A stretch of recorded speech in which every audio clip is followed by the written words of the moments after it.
कराची के इलाके गुलिस्तानी जौहर में बनने वाला मुनव्वर चौरंगी अंडरपास तैयार हो गया है। इस पर हम बात करते हैं डॉन न्यूज़ की रिपोर्टर अनीला सिद्दीकी से। अनीला, बताइएगा अवाम ने किन तासुरात का इजहार किया है इस अंडरपास की तकमील पर?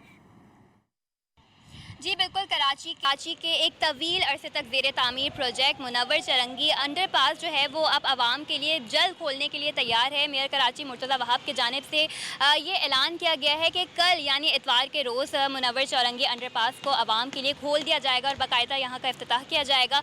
अभी मैं इसी मुकाम पर मौजूद हूँ और अब मेरे अक़ब के मनाज़िर आप देख सकते हैं कि आखिरी मराहिल में जो है वो तैयारियाँ जारी हैं, क्योंकि कल यहाँ का किया जाएगा। बहुत ही खूबसूरत अजरक के जो है वो टाइलिंग का यहाँ काम जारी है, इक़दामात यहाँ पे किए जा रहे हैं, पेंटिंग चल रही है, साथ ही साथ जो है वो फुटपाथ को भी पेंट किया जा रहा है। मेरे अक़ब के मनाज़िर आप देख सकते हैं कि यहाँ पर अभी भी थोड़ा बहुत काम बाकी है, लेकिन मुमकिन तौर पर आज इस काम को मुकम्मल तौर पे जो है वो ख़त्म करके आवाम के लिए कल इसको खोल दिया जाएगा। शहरी काफ़ी ज़्यादा परेशान थे, क्योंकि यहाँ की जो अतराफ़ की सड़कें हैं वो बहुत ज़्यादा यहाँ पर ट्रैफिक जमा हो जाता था, लेकिन मेयर कराची में मुर्तज़ा वहाब ने ये खुसूसी तौर पर शहरियों से वादा किया है कि वो अतराफ़ की सड़कों को भी जो है वो ठीक करेंगे, ताकि जो ट्रैफिक का फ़्लो है वो ठीक हो सके और शहरी जो बहुत ज़्यादा परेशान थे मुनव्वर चौरंगी अंडरपास की कंस्ट्रक्शन से, वो खुश हो जाएंगे और इफ्तिताह के बाद जो है वो यहाँ से अपना सफ़र कर सकेंगे। जी।